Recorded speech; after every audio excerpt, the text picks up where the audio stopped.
We are live, and this is the No Name Cinema Society. The end of our evening. It's our sound off, our freeform segment, where it's a little less structured. We're just sort of gonna like chat. We have some different segments that we do, including my top five. I, by the way, am Jonathan Betzler. I'm one of your hosts, one of the members of the No Name Cinema Society, and I've got other guys here to have this freeform discussion with me. I'm getting texts from various work things. Who else do I got with me? I got Drunk Davey, who's excited about the sound off. This is your favorite segment, isn't it, Davey? Yeah. It's all he's got. That's and we got J Money, our elitist, as you see. This is his least favorite segment. No, I love this. I don't have to do anything. I just kind of sit back and let you guys take over. And do, except criticize the thoughts that we have. That's your role here. That's the most fun I have. Yeah. If you ever do get around to watching our vlogs, you'll see that I do make fun of you quite a bit. Never again. Never will I ever watch it then. Are you ever gonna make a vlog, J Money? Oh, I don't know. I gotta look into it. Yeah. I mean, especially you know, as I want to increase my brand awareness among our audience, because you know, Davey Joe has a strong following, as I understand it, and JB, you have your groupies. Where does that leave me, really? I don't know. I really don't know. Which is why you don't have your own segment in the sound off, except the the popular well, Where's LaBouffe segment. You know, it's entirely on LaBouffe. And also, by the way, I almost did a LaBouffe for this time. There was some LaBouffe news relatively recently, but I just didn't get around to it, unfortunately. So. Yeah, well, if you let me know in advance, I can include it in the schedule here. Yeah. I have a much smaller following than either of you, by the way. Like, much smaller. That's you know what? Everyone I've ever talked to brag. Talks about Davey Joe the most. You know, he is the breakout star. I mean, when I have introduced J Money to various fans, and what do they say about Davey? Like, they've said some funny things. Like, he is the best of us. He's the only cool one. A frat boy. Didn't I hear frat boy? Didn't we hear, like, didn't she say, one of them say that he was like the frat boy of us? He's the frat boy. Yeah, that's right. Everybody loves that. Who doesn't like a frat boy? Sitting here hazing poor Walter Lang and the King and I fans. I don't know that anyone's ever described me that way before. So I guess that's. The frat boy. But you know, our fans do. Our fans see you that way. Our fans also love it when we make fun of you, which I know you don't love. That's my favorite. I love it. I'll segue from that to our overall evening schedule. Now, we've done most of these so far, but this is, you know, I want to show you guys so you can go back and look at, and maybe one of the, if you're just seeing the sound off, you can see our more in-depth discussions of some of these films, including Hands of Stone, which is our current feature, which Davey saw in a second run theater, literally. So he got his money's worth. Sure. The Interrupters, a documentary, indie spotlight for tonight. Really interesting discussion there, and Davey really he didn't enjoy the movie, but he enjoyed the discussion of The King and I, which is our classic of the evening, and our classics. In our last Rodgers and Hammerstein musical, Oklahoma is one of our more popular videos. So maybe The King and I will have similar success. So that's been our evening so far. Now we're at the sound off, where I'm going to do, speaking of Rodgers and Hammerstein, I'm going to do a top 5 shortly. But before that, I've got another segment that eventually one of these other guys will participate in. We call it the second run. And basically what this means is this is a movie that has come up in discussion in some way, shape, or form. And one of us has been like, oh, I haven't seen that. And everyone else is like, what? You haven't seen this movie? And then that person has to go and see that movie. Now, I'm the only one that has so far has taken this seriously and has gone on to watch the other movies. But I mean, eventually you guys will participate, right? David, J Money, you at least will, like, you know, eventually, like, you know, when you see Creed or one of those other movies on your list, you'll be, you know, you'll let me know and we'll talk about it. I think it's the audience wants to know what you think about these movies. I mean, at some point, I'm sure that I will be unemployed. I mean, it's just bound to happen eventually. I work all the time. I've been working, you know, like nonstop since July. But I mean, I still like find time to do this. It's true. I guess at some point I should say that I will be unemployed and have absolutely nothing else to do with my spare time. Then I will perhaps see some of these movies that we talk about. So no, you're saying you will not until you're unemployed. By the way, he works for himself, incidentally. But until you're unemployed, you will not participate in any of those movies. JB, I don't work for myself. I work for my clients, and they never sleep. So neither do I. Oh. I hear that, man. I hear that.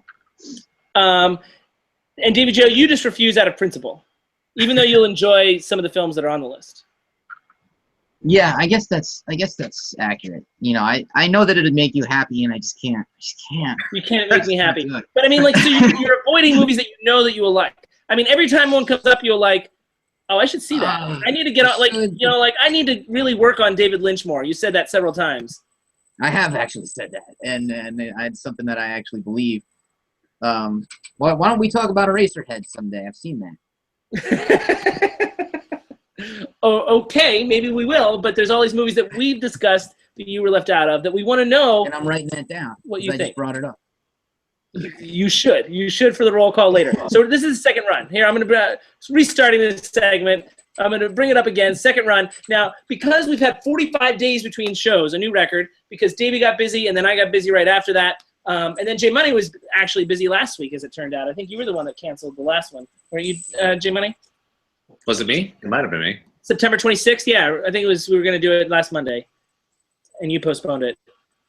Well, oh no, it was me. No, it was me. I got the job. You're right. Yeah. I got the Postal Service commercial. Okay, so I saw that coming. There's been so much time. Like the Netflixes have been pouring in the last 45 days. So I've actually got 3 options for a second run discussion. There's 3 different movies that we've talked about in some way, shape, or form that has not that I was supposed to see, and so I'm going to let you choose blindly, a blind choice. And this is nothing. I have 3 more for your diatribe, Davey. So that's different. But these will actually have movies on the back.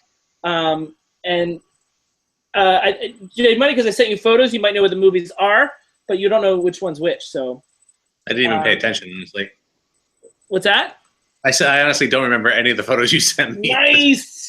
All right, so you guys would have to choose a number, and you have to agree, and then I'll discuss whatever movie is on the back of that card. You have to agree, huh?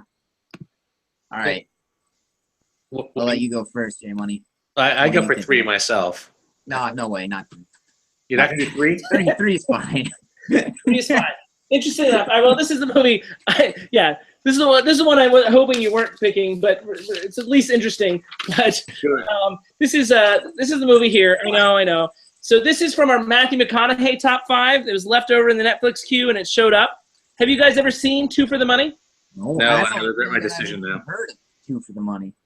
You never heard of 2 for the Money? It's Matthew McConaughey and Al Pacino, and I'm actually should be more prepared with a photo here, but I am not. And Rene Russo. You guys might be intrigued that it's the director of the screenwriter that wrote Nightcrawler. Also wrote. Oh wow! Oh really? For the Money. No. Yeah. Okay. All right. I wouldn't lie to you. He's also married to Rene Russo, which is why she's in both films. See, it all makes sense. So yeah, it's a sports betting movie. True story, strangely enough, and it's from 2005. And again, the reason we're bringing it up is in episode 30.4, we did a Matthew McConaughey top 5. So I watched a lot of Matthew McConaughey films in order to prepare, but I missed this one. It was left in the queue, and it definitely would not make my top 5. Which is not to say that it was awful. I was actually surprised at first, particularly by the screenplay. And again, just to clarify, neither of you guys have seen this movie. Is that correct? That is correct. And again, like it had some auspices there with Dan Gilroy, the director and screenwriter of Nightcrawler, a film I think we all enjoyed. Didn't we all like that movie? Yeah, I like that one a lot, actually. Yeah. So and the screenplay itself started out really interesting, I would say. I mean, I think that like Al Pacino's character in particular was sort of fascinating, and he was like deliciously over the top in the best kind of way when he is. But then the third act, man, it just fell apart. And I mean, like, it's almost similar to Hands of Stone in the sense that the third act, this is really the extent of the third act, them watching an imaginary football team, because they weren't allowed to use real football teams, which is, in its own way, was another issue with the film, because it just felt, because it was trying to seem dramatic and real, and then, like you're having these like strange football teams. And Davy Joe is so bored right now, he's muted me at this point. So that's how bad things have gotten. No, I'm joking. I'm joking. So anyway, so with that, so when I say the third act sputtered, I mean like it comes crashing down. It's like so anticlimactic, and the conflict in the third act is extremely forced, which is a shame because it was a movie that kept feeling like it had potential that it never realized. I will say that Rene Russo is outstanding. Al Pacino's really, really good. The two of them are really strong. From a performance point of view, any scene with them is really riveting. I've already talked a little bit about Al Pacino, but I want to give Rene Russo props because she was a model first, I believe, and I think she doesn't. We talked about her a little bit in Nightcrawler, saying she was Oscar-worthy in Nightcrawler, and this is another example. I don't know if she was Oscar-worthy, but she was really, really good in this movie. And they're married to each other, Pacino and Russo, is a really interesting, adult, complicated relationship that is much more interesting than anything going on with the sports betting. And unfortunately, Matthew McConaughey is the source of our top 5. He doesn't add much to this movie. It's more of that typical Matthew McConaughey stuff that when we did the top 5, we noticed that his performances all sort of ran together, and this is the same sort of thing. He does not really bring an extra dimension.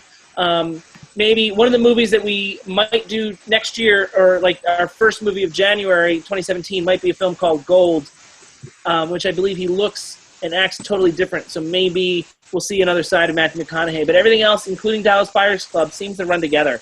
This charismatic, confident, cocky guy who gets challenged and starts to doubt himself and then overcomes that, in some way, shape, or form. And it's not his best work. I think he thought he was really getting a meaty role, but he doesn't really add anything to it, and it's not very compelling to me. When is it from? 2005. Huh. How did it do?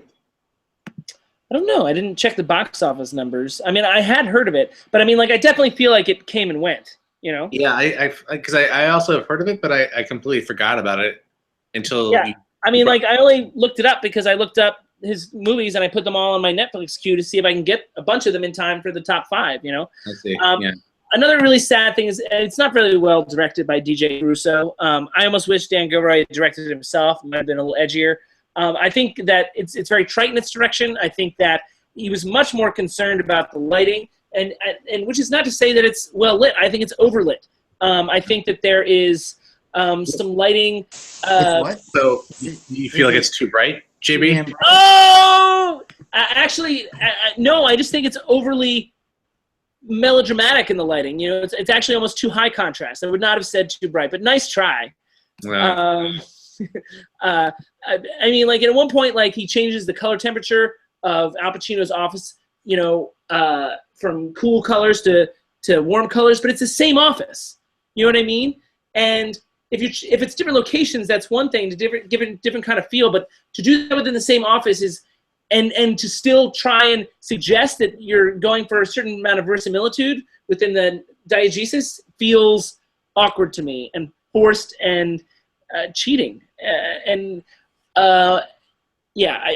didn't seem to work with what I thought they were trying to, like, make the situations feel real and honest, and then they were, like, sort of cheating with the lighting in a way that I thought was sloppy. So there's that. Like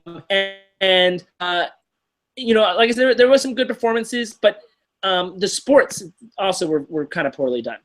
So I thought maybe you guys, especially Davey, given his sports background and his betting background. Oh, is that hiss coming from you? Is that why you muted yourself? Yeah, I guess. Yes. Oh wow, you went. You're really sounding bad now. Yeah, something's been going on here. Can you hear us okay? Yeah, I hear you just fine. What happens when I speak? We can't hear you at all. Very barely. And you're very hissy. We love you anyway. All right, so that's my second run, guys. 2 for the money. Again, I thought you guys would have seen it, so, but I guess we got through it quickly. Why would I have seen it? Maybe David Joe. Yeah, no, I honestly thought maybe Dave Money. Maybe David Joe. It does seem like it's kind of a David Joe movie. It has elements of things that David Joe likes. By all accounts, he should have seen it, and frankly, I'm upset that he hadn't. Right? He dropped out. He's like, I've had it. I've had it with their bullshit.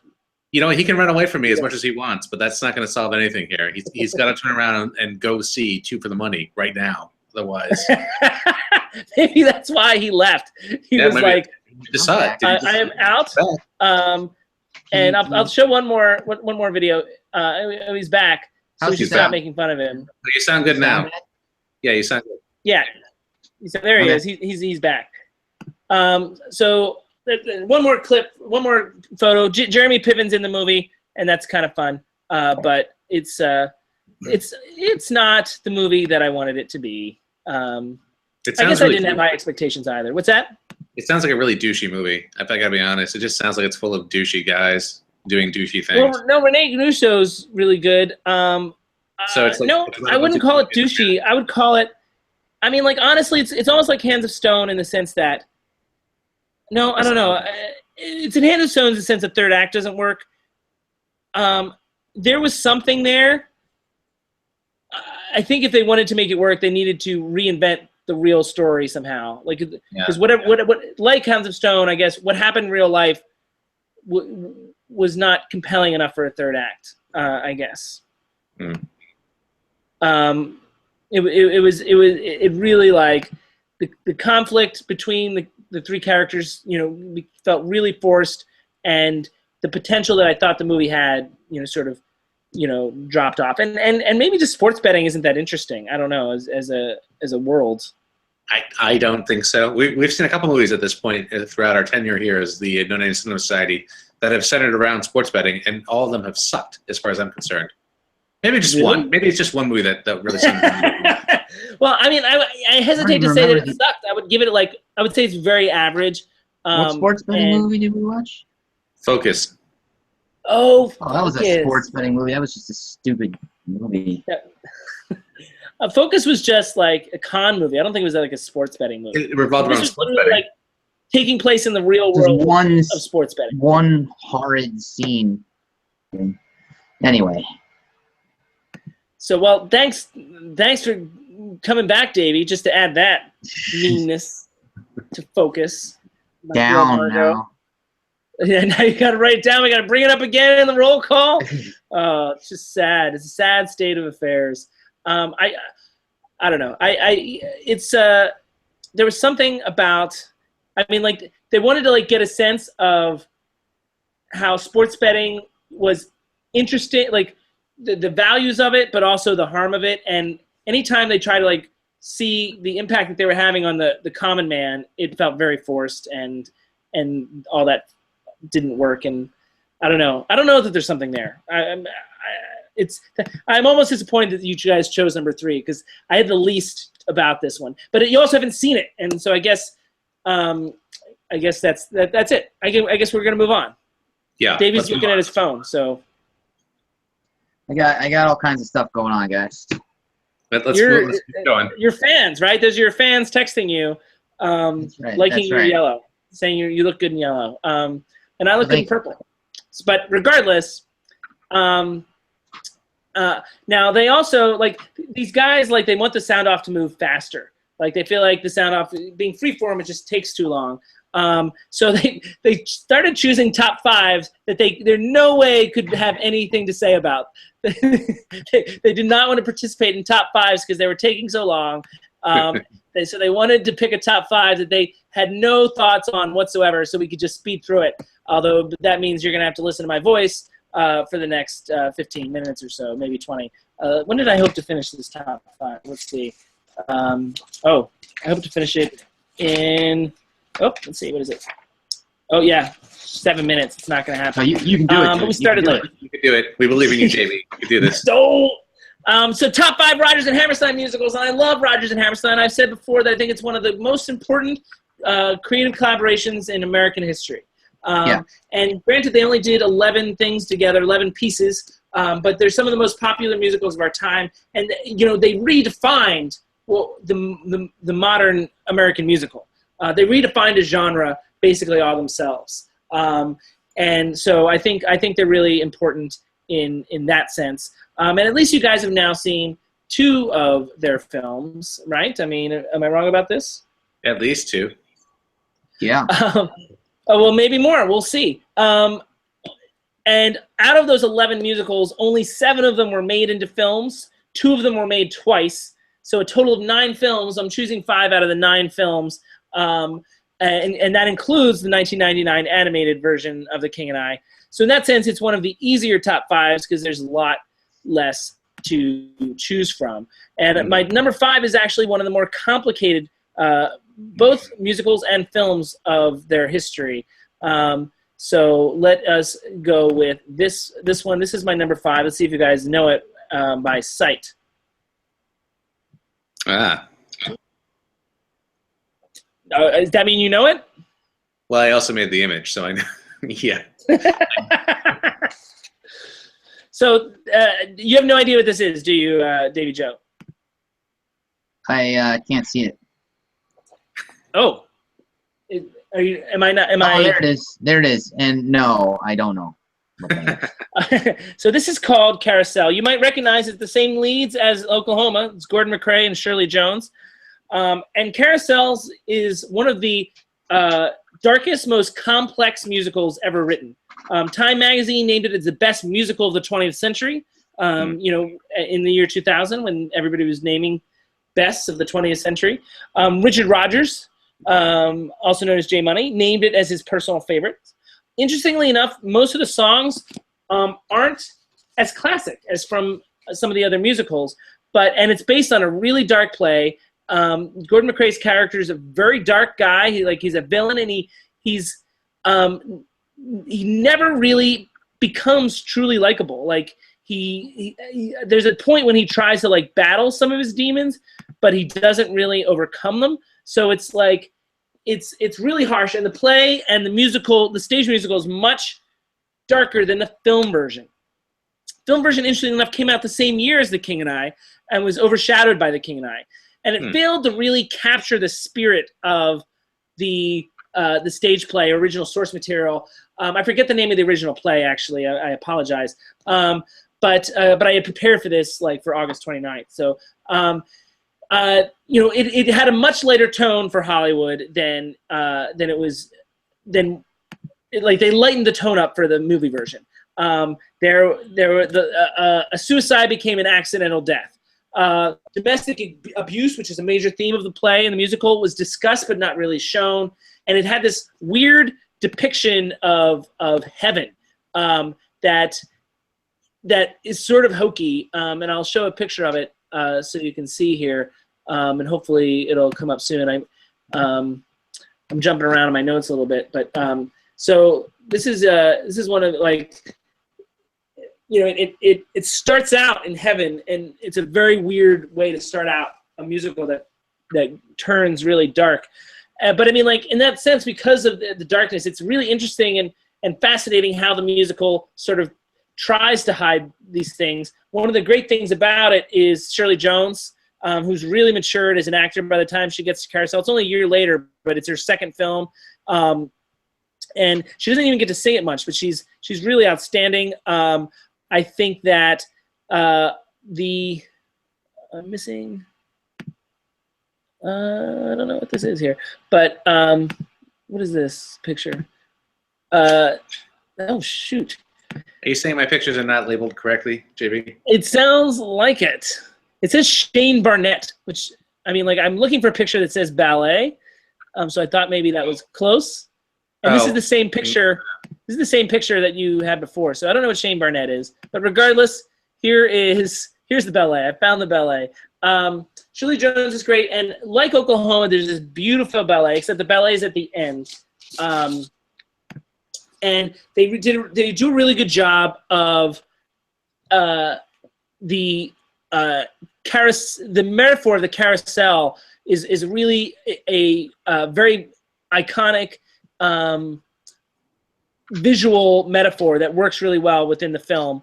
And they do it's not overly done, but it's done just enough, and it's sort of beautiful in what it suggests about just life and death, quite frankly. So it does have an emotional impact, particularly the most famous song in the play. Like I said, most of the songs aren't famous from it, but it has one that's super famous, and it's actually their most famous song overall is from Carousel, but it's the only song that's really famous from Carousel, and it's "You'll Never Walk Alone." If you guys know that song, it's been redone 1,000 times. When you walk through a storm, hold your head up high. And don't be afraid of the dark. I'm still singing because they still have looks of confusion. Nothing? You don't know "You'll Never Walk Alone"? Doesn't sound familiar, but it could be just you. By the way I'm singing it? Yeah, that's right. All right, that was 7 minutes, JB. So I guess we're done. I guess we're done with top 5 now. Should I stop? It's good. No, good. keep going. Let's keep No, going. I'll stop. No, Let's move to Diatribe. No, I'm fine. We're on time anyway. So. No, I'm kidding. Come on. Just he's being a jerk. Just continue. I'm just kidding, JB. I'm seriously just kidding. Actually, I'm curious to know what your other ones are. I really am. That sounds not very. No, you baited me. Now I'm curious. I'm also curious to see which ones I've actually seen. Well, okay. Well, I mean, I wanted to say one more thing about. We can go over. Yeah, keep going. Carousel. Keep going. I'm kidding. Totally kidding. One of the big issues with the film version is Gordon McRae, who we all liked in Oklahoma, or at least Jay Money and I did.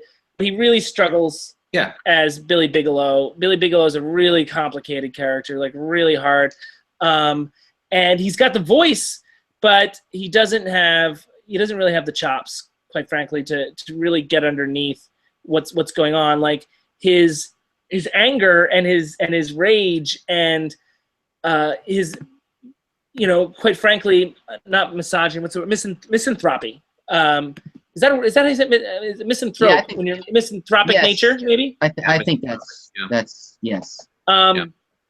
Strangely enough, Frank Sinatra was supposed to play the part in the movie, and I think he would have done a better job, at least with the acting part of it. But he dropped out the day before, and so they cast Gordon McRae last minute, which is kind of interesting. That's your little tidbit. Also, the person who originated the role on Broadway is the father of a very famous, modern day bluesy R&B singer. I'm trying to think of a clue to give you guys. I guess it's Bonnie Raitt's father. John Raitt was the played the role originally on Broadway.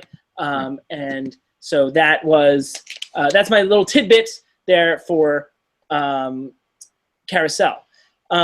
So with that said, I think you guys will be pleased at the number 4 film as we're moving on here. Let's see what photo do I want to use for this one. And you'll be pleased for a number of reasons. One is we won't need to discuss it very long. 2 is I think you'll be pleased that it's this far down the list. King and I is number 4. Like I said, we've discussed at length in episodes 33.3 that we taped earlier tonight. The things I like about it are the story, the songs, the play, some really great scenes, but the direction is pretty weak. It falls a little flat on film. So, they're not, as much as I like it, there's some other great ones that we got to get that, we're going to talk more about. So if you want to hear more about The King and I, you can check out episode 33.3, where we all talk about it, pretty intensely. And Davey is still recovering from that experience. that was an evil sort of laugh. I didn't expect that. All right, you guys ready for number 3? See how quick that was? Yeah. Hey, here we go. Number 3. Now, 3 you might have already seen.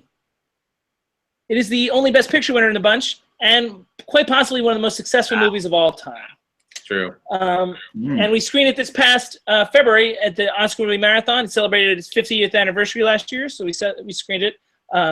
in February. It's the 1965 Best Picture winner. And I would say about these last three, it's a quantum leap forward. I'd say the difference between Sound of Music and King and I is there's a large gap between 3 and 4 there. And 1, 2, and 3 are all really, really strong.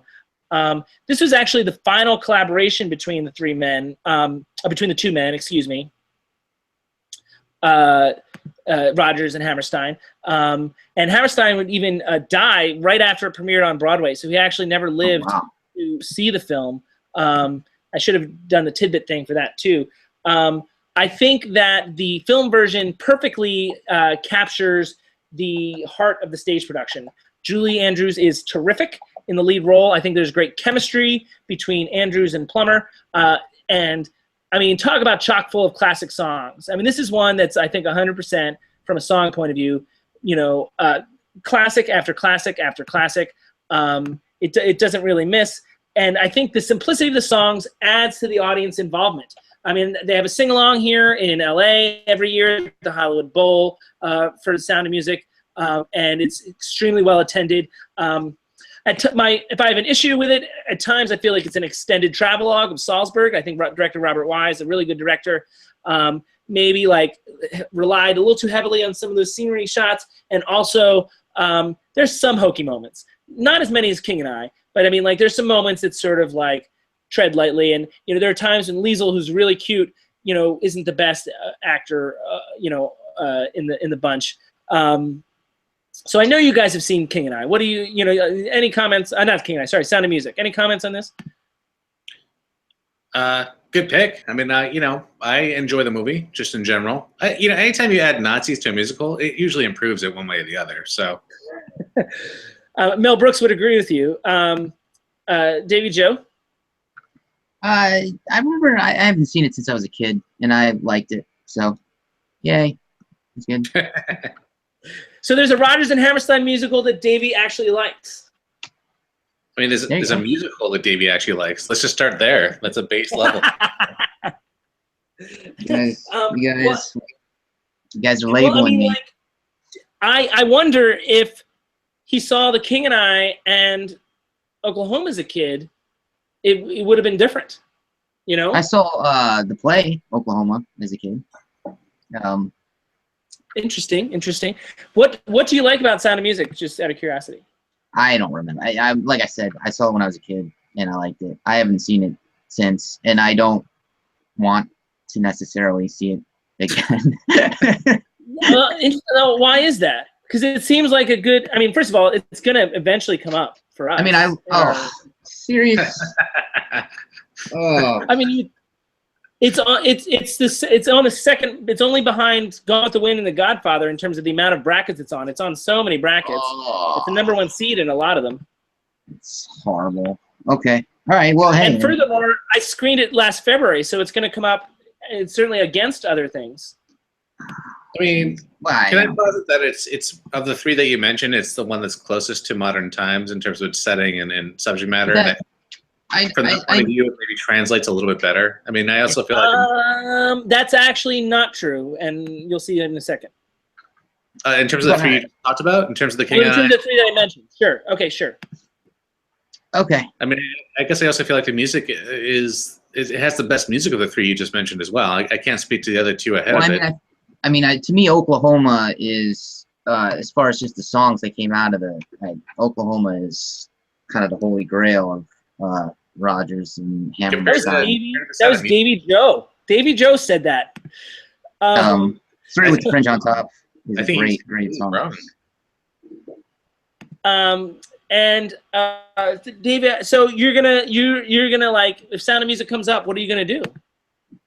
I'm gonna do what I did with the Cleopatra and The King and I in Oklahoma. Fast forward through it. I'm gonna suffer for the first 100 hours. But you said you liked the Sound of Music. You said you liked it. I liked it as a kid, and I liked the fact that I never had to watch it again until now. But I mean, like, now you're an official movie critic. What about good musicals? Are Are we gonna do like Singing in the Rain or Porgy and Bess or something like that? Something that maybe. I don't think Porgy and Bess, but certainly Singing in the Rain will likely come up at some point. Okay. Well, that's a good movie. That's a good movie. I like that.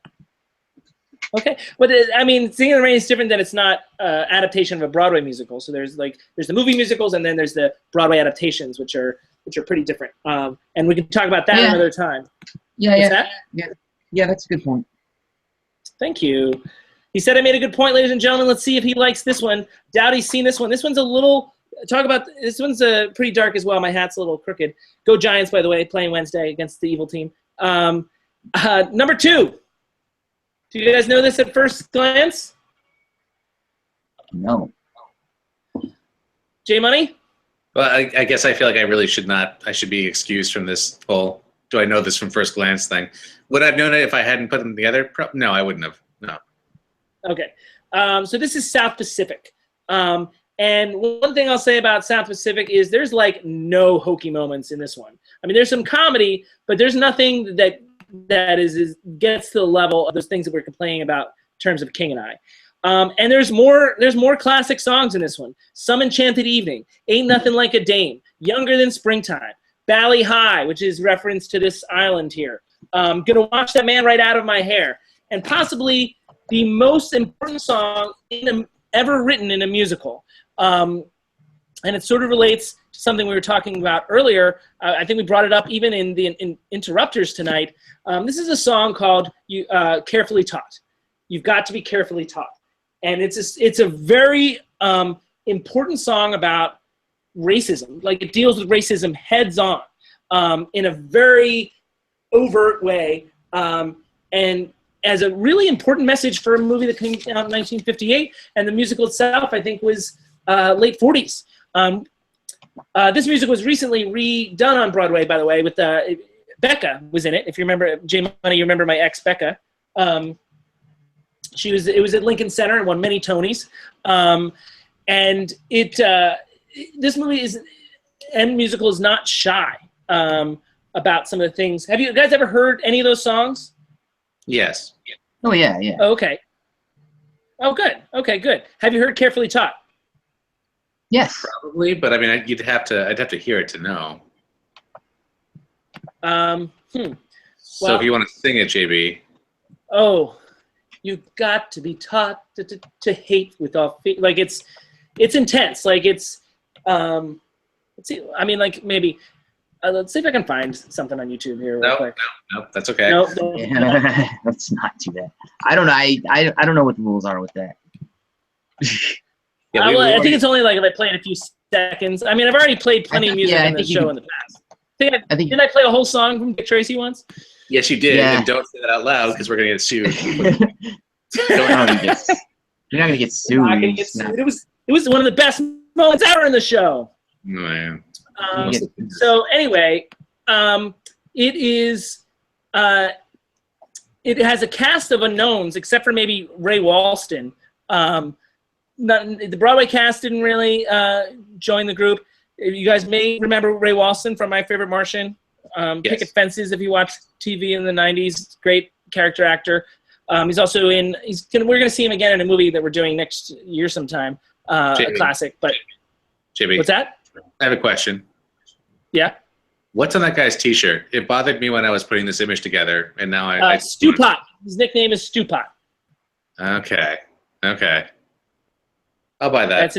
That's his character. Well, you'll have to because it's the truth. Why does he have it on his T-shirt? Explain that. Well, I don't know. It's World War II, and he's like an ensign, and he. Say no more, sir. Say no more. It is World War II. Nailed it. So in spite of its World War II backdrop, it's really about racism and prejudice and is very effective. It's a terrific intelligence story and script. My only minor issue with it is director Joshua Logan, who's the stage director, who's not like, interestingly, he like wanted to experiment a little bit. So he experimented with color filters, at various times in the film. Like literally, like this image would just turn to like blue. And it's a very strange effect that I think it's nice that they experimented. I just don't think it works. It's awkward. But I mean, like, I like that he tried, and it has the feel of a stage director trying to force himself to be cinematic. Does that make sense to anybody? Sure. Yeah. Okay, good. So I don't know, guys. Like, I guess we'll eventually talk about South Pacific on the show more, and maybe we'll have a show on that one at some point too, because it is on many brackets as well. But it's a really powerful one. Let's see which film is going to be number one. I think. Do you guys want to guess? Is it State Fair? Interesting guess, Davey? No, I don't have. I have no idea. Well, I mean, Davey, you almost agreed later. One of my favorite movies of all time. Yeah, I should have known that. I should have seen that one coming. You really should have. And I got a photo with a title in it. How's that? Yeah, that's good. That's good. So, I mean, like, musical theater experts would say they would break up the history of the genre as before Oklahoma and after Oklahoma. It literally single-handedly changed everything. And we talked a little bit about that when we discussed it in episode 23.3. And not that I remember. I think that was in January, this past January.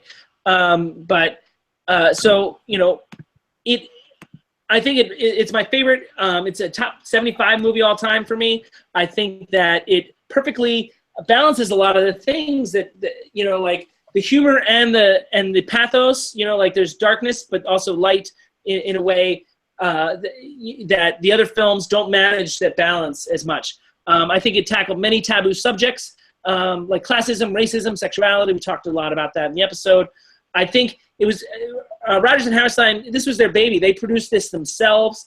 The other thing that I think is special about this movie, I mean, you know, I think a lot of the songs and all the musicals are great, but Davey also, you know, just mentioned that he feels like Oklahoma is the bee's knees as far as Rodgers and Hammerstein is concerned. That's a quote. He said bee's knees. He said Holy Grail, I believe, was the... I know. I was being, but yeah, the other thing about Oklahoma that stands out is Fred Zinnemann's direction.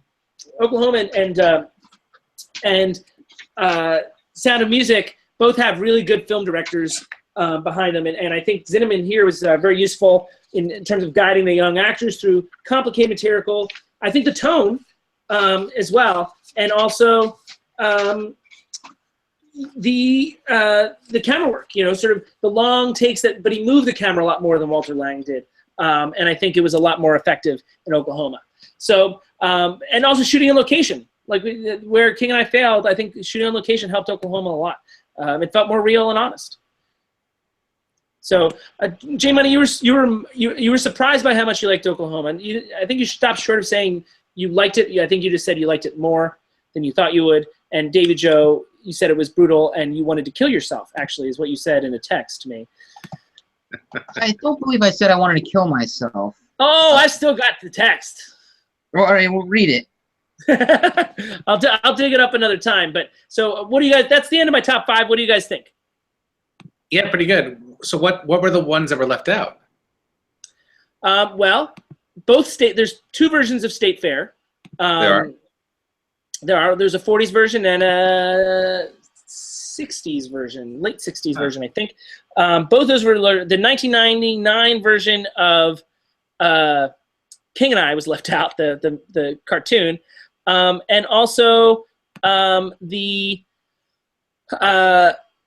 Flower Drum Song. Yeah, I don't know that one at all. And that's really interesting. It's interesting. It's interesting too. It's in a cast of entirely not Asian American actors. They are, but it's supposed to be Asian actors, Asian characters. They're all Asian, and so it's kind of bold for its time to have a musical cast without any Caucasians in it. You know what I mean? Yeah, absolutely. Oh, yeah. So it's really interesting. The songs aren't as catchy. Like Carousel, there's only one really great song. It's called I Enjoy Being a Girl. And that's probably the most famous song from Flower Drum Song. And the movie is okay. It doesn't have some of the scope of some of the other movies and the gravitas, I would say. But I mean, like, again, it's really interesting how it deals with another culture and kind of a bold choice. I think it's coming back to Broadway again. It came back at like about 10, 15 years ago, and I think it's coming back again, but I could be wrong. No, that's cool. Okay, I found the text. You said you would rather die than trying to reschedule. I said, okay, let us know how that goes. You said, if you don't hear from me, I'm dead. I said, I have 20 minutes of Oklahoma left. If you don't hear from me, I killed myself. So, I mean, like, if I misquoted you, I did so barely. But yeah, it seems like neither of you guys are wrong here. You teed it up. It's not like I brought the whole concept of dying. But I wasn't talking about a movie. I was talking about how I really wanted to make sure we did the show. Yeah, all right. Well, like I'm saying, I wasn't going there until you made it so easy. All right, J Money wants to move along here. And so our final segment of the evening is one of the most popular. DAVIE'S Diatribe!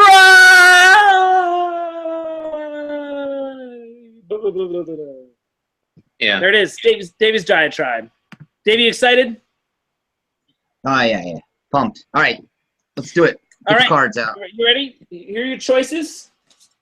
My other things here. We got 3 subjects here that one of which is something that I imagine you will want to talk about, and the other 2 are really interesting subjects. Pick 3. Let's go with number 1. Number 1. Pick 3. Nah, terrible. Well, I mean, J Money talk about 3. We talk. I'm just kidding. That's the one that I thought you'd want to talk about. All right, so let me explain this a little bit. Let me explain this a little bit. And this is not just about the movies. There's been a lot of discussion after Suicide Squad came out. There's been a lot of discussion in town about how perhaps that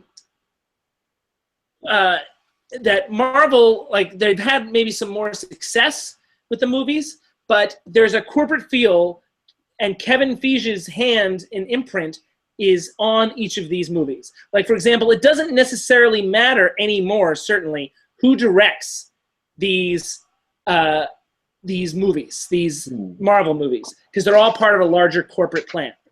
However, the DC films, not as much, and they individually seem like they're more part.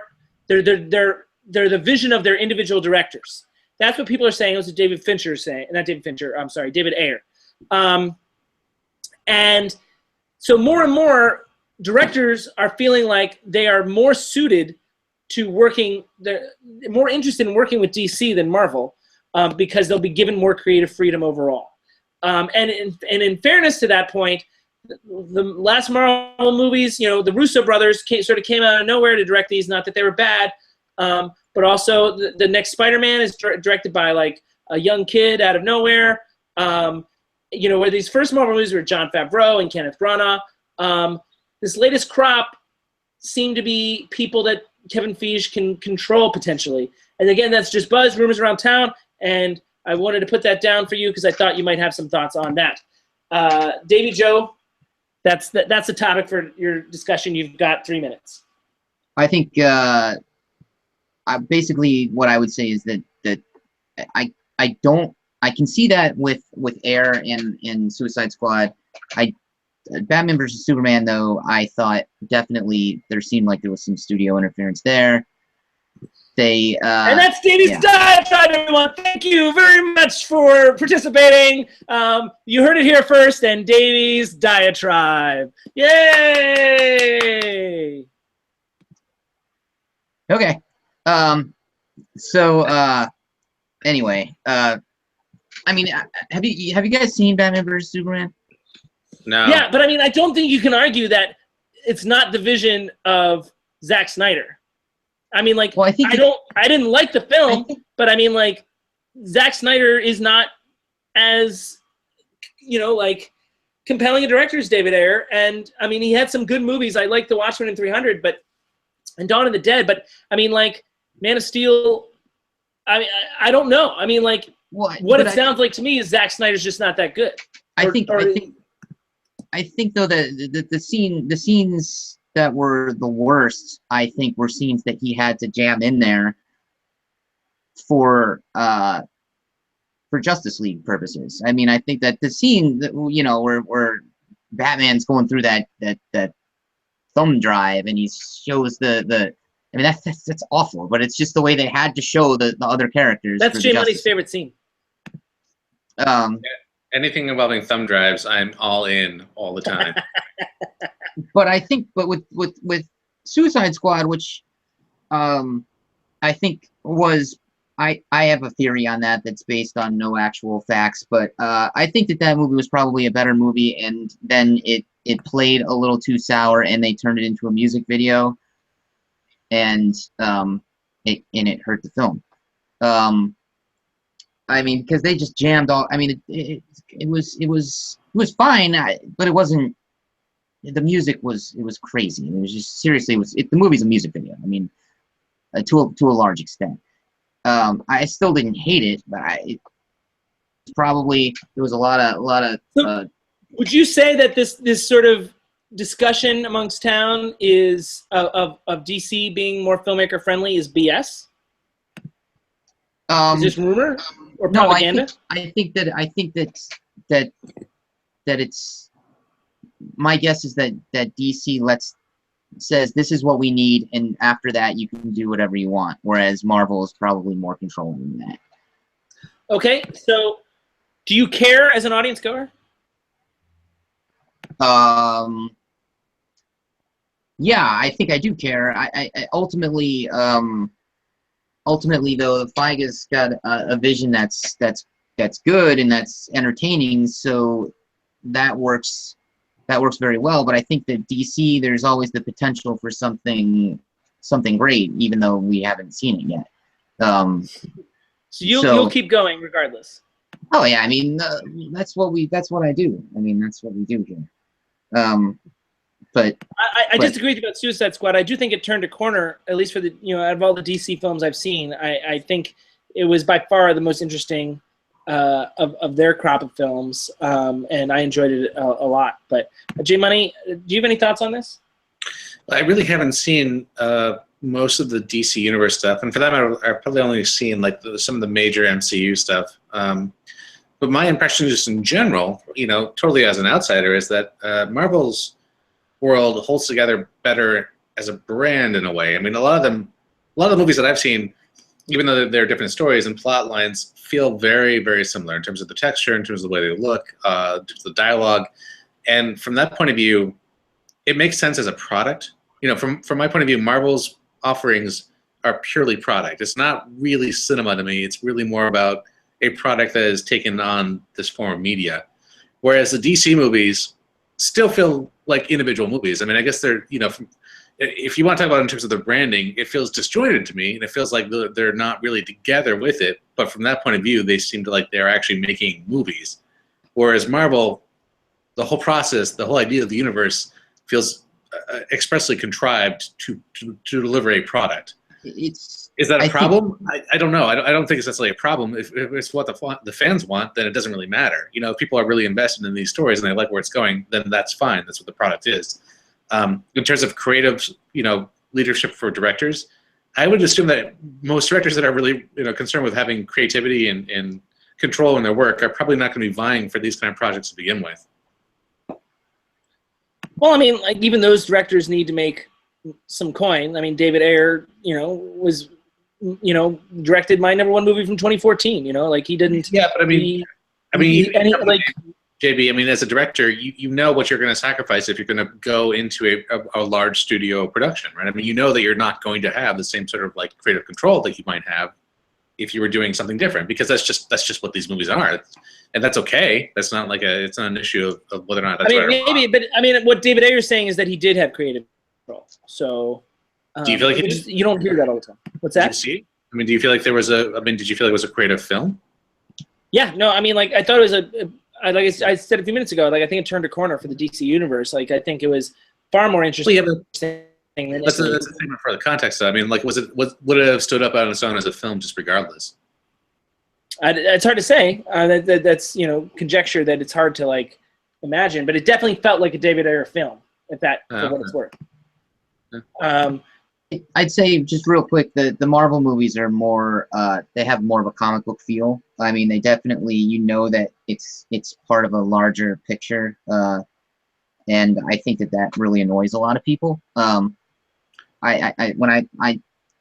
Marvel movies are just another issue in the Marvel storyline, and they set up Right. other movies. And Right. DC, it's not. It's a little bit like that, but not as. It doesn't feel. They're definitely more cinematic. I think they definitely kind of stand or fail on their own. But Marvel movies, we all agreed so far. Marvel movies on the whole are better, like creatively so far. No, and I love that. I don't know that personally, but you've only seen the Marvel movies. I've seen like a couple of the Avengers, and I've seen a couple of I guess I've seen a couple of Captain America, and that's pretty much it. I saw Guardians. And I will say I do, but I mean some of them are good. Captain America: Winter Soldier is really good. The second Avengers is really good. I will say that it feels. I do like almost like the saga element to the Marvel movies, like it, and maybe this is where DC is heading. But I really enjoy I do enjoy the connectedness of it. It almost feels like Star Wars to some degree, and it's almost like this generation Star Wars, where I mean, like I as much as it's like, you know, they're potentially handcuffing these directors, I do like that there's this overall vision, almost Lucasian vision, Lucasian. Yep. There's something I appreciate about that, although like I don't love that it's coming from a place of corporate. You know, George Lucas was never, you know, he formed his own corporation, but he was outside of that initially.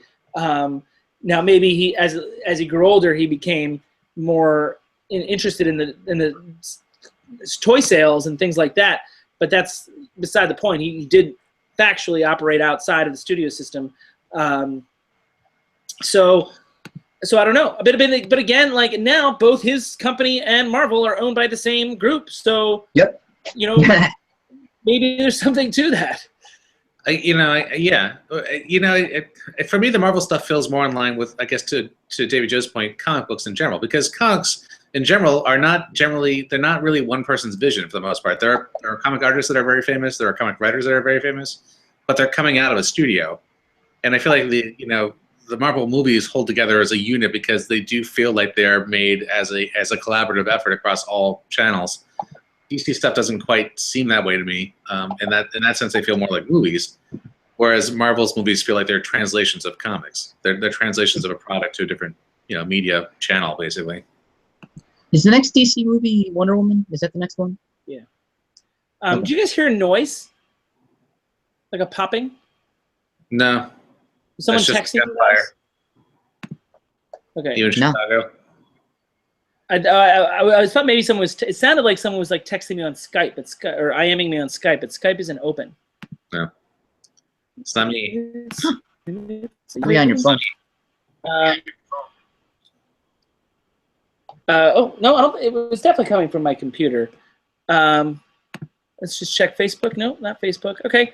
I thought the reason I'm doing this now is I thought maybe it was a viewer or somebody that wanted to say something. Right. You know, someone had to comment about the Marvel versus DC thing. All right, Davey, you feeling good? Yeah, I love covered it. Yeah, we did. You loved it. He actually enjoyed this one. I'm getting a spinning ball, but as soon as I'm back, I'm going to move on. But right now, I'm just stuck here looking at. Davey, you there? Yeah, I hear you, man. I hear everything you're saying. Great. And that was maybe. Come on. DAVIE'S Diatribe! Back and better than ever. Oh my gosh. Does it feel good to have another diatribe, Davey? It does. It's been too long, man. Well, maybe we'll do it next time, and next time's coming up on just 9 days, we think. And I'll be in Lewisburg, Pennsylvania. But before we talk about next time, it's time for you guys to get your pencils and pens out. We're going to do our roll call. I love those pictures of us. We're so animated. And, of course, Davey insisted on being cut off at the top, so we didn't see him too well. So, anyway, so get your pencils papers and out, and Davey's gonna list all the films that we talked about over the course of the evening, give you a recap of everything that's happened. This is something you requested, so you can catch up at the end of the night. And I will say that this has worked out. I've had fans send me, and in fact, let's see if I can find the photo. They sent me a photo of. I sent you guys photos before, like of lists people have made. The fans have been tweeting me their lists of films, and I tweeted one of them back. I said, "Have you watched any of those films yet?" And they're like, "Yeah, I watched several." And I said, "What was your favorite?" And they said the favorite film that they've watched based on our discussion so far. You guys want to guess? It was on our top 10s. Mad Max. No. I don't know. Nope. Turbo Kid. What's that? Turbo Kid wasn't on anyone's Turbo top Kid was 10. not in our top 10s. Trumbo. We talked about that. They said their favorite film so far that they watched based on our recommendation is Trumbo. And I think that's sort of a broadly underrated film. Right. Well, it didn't make your top 10. No, it didn't, but it's good. Yeah, it was my number one for those of you who aren't aware. But our top 10 is still available online. Top 10 of 2015. It's actually a pretty popular show, as it happens. So, Davey Joe, it's on you. Roll call. All right, so Southpaw, Chirac, Hoop Dreams. All right, Southpaw, boxing movie. Oh, okay. Chirac is, very similar in theme to Interrupters. Hoop Dreams, same director as Interrupters, is that right? That's correct. Oklahoma, of course, is another Rodgers Hammerstein musical that we had reviewed in the past. Episode 23.3. There you go. Eraserhead is a David Lynch film that you guys need to watch to get caught up to me. All right. Well, you don't have to watch it then.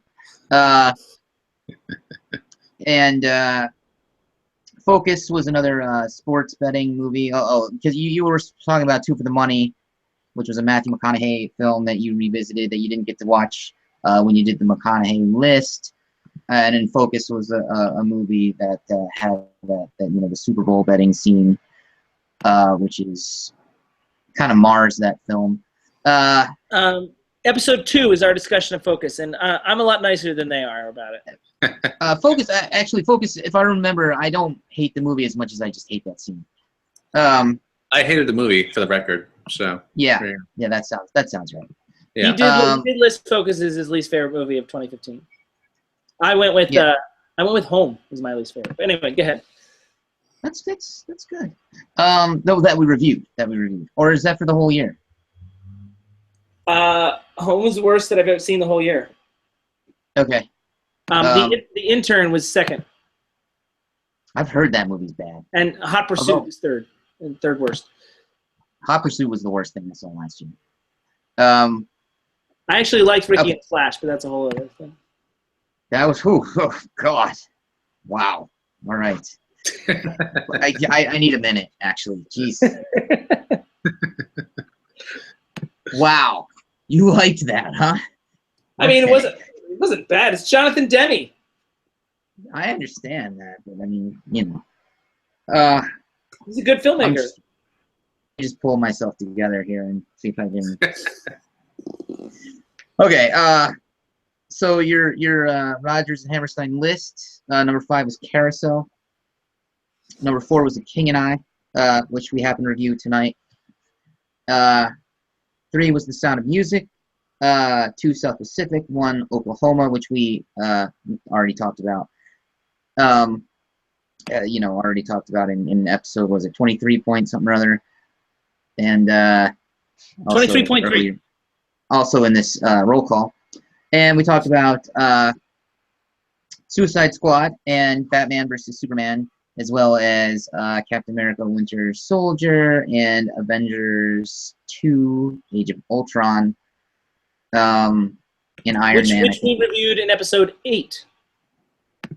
Yeah. and Iron Man, which you know, we were just in our discussion of DC versus Marvel movies, and that's all the ones I wrote down. There's two that you forgot in the very beginning. You brought up Southpaw, but there's two other boxing movies that come out this year. One of which is called Bleed for This with Miles Teller, and the other one is called The Bleeder with Liev Schreiber. Both are in Toronto right now, the Toronto International Film Festival. And the other thing that's going on right now is the New York Film Festival. Jay Money, there was discussion of us all coming out there, but I got this job in Pennsylvania. Are you going to go to the New York Film Festival? You got another couple weeks. Yeah, there were a couple things that I'd like to check out. I'm hoping I can actually get a chance to do that. We'll see. You know, it's a busy time of year, definitely. So a lot of stuff to do. Well, you should go and vlog from there. Wow, that's such a good idea. Really good idea. And that's what we would do if all three of us were going to go. Eventually, all three of us have to go to one of these film festivals together. Yeah. Someday. Yeah. You know, one of these, like, once I get paid for this YouTube job, you know, we'll be in good shape. Yeah. Excuse me. Yeah. Okay. I have one other thing. Oh, subscribe, y'all. Subscribe to our channel. Davey doesn't want you to, but I think you should. I mean, I don't understand why the people like the Facebook page and then they don't subscribe to the YouTube channel. Come on. So that's the thing to do. Subscribe to our YouTube channel. I feel like there was something really fun and clever I had in mind to discuss, but I can't remember what it is. I can tell you that our next show is 9 days away, October 12th, and our feature that we're going to be discussing is The Girl on the Train, the best-selling the adaptation of the bestseller, directed by Tate Taylor, starring Emily Blunt. Buzz is early on. Emily Blunt is a potential Oscar nominee, but it would be her first, incidentally. So the movie comes out this Friday, October 7th. We're going to talk about it next Wednesday, October 12th, when I will be in Lewisburg, Pennsylvania. And I don't know what the Wi-Fi situation is going to be like. I don't know what the accommodations are going to be like. So it's going to be really interesting for all of us. I'm going to be in a whole different place that I've never been before. And Aaron, Davey, you say you grew up there, right? Yeah, I grew up in Danville, Pennsylvania, right down the road. And my dad worked in Lewisburg. So there you go. So connections to Lewisburg, and I'll be shooting a feature there. So we are going to be doing that, and I'll be vlogging during the prep of the feature, and also maybe from set where possible. I'm going to be very busy, but I'll try and put some vlogs up while I'm out there. But in the meantime, most important thing is Girl on the Train, Wednesday, October 12th, starting at 8 p.m. Eastern, 5 p.m. Pacific, and then we've got the Indie Spotlight and the Classic, and we'll tease what those are in the coming days. Stay tuned on Facebook, and keep an eye out on Facebook for more photos of our TCM outing to the King and I. All right, that's it. How do you guys feel about the evening overall? Thumbs up. Good? Yeah. Thumbs up. There we go. So where does this rank in terms of what was better, this time or August 18th? I don't remember August 18th, so I'm going to say this time was the superior show. This was better. Do you guys have a favorite of the 4 broadcasts tonight that we did? Like, what was the most interesting or compelling or well? Well, I think the sound off got into a lot more interesting territory because I think we were all kind of in the same. Well, no, you know what? Let me back up. I think the Classic was great because Davey Joe hated everything. He did. Without any real, detail as to what he hated. It was all kinds of detail, man. It was all kinds of detail. I listed off a number of things that were terrible about the movie. Terrible. Was The King and I the worst classic that you've had to watch? No, Cleopatra was worse. Cleopatra was worse. Okay, wow. Is Cleopatra one of the worst movies ever made? Oh, I know. I mean, it's almost as bad as anything. It's definitely the worst classic we watched. But no, you can't say that it's one of the worst movies. Well, hopefully he'll like the classic next time. We'll see. It's a more modern classic. Oh, did I give too much away? Anyway, that's coming up next time. And until then, 9 days. This meeting of the No Name Cinema Society is adjourned.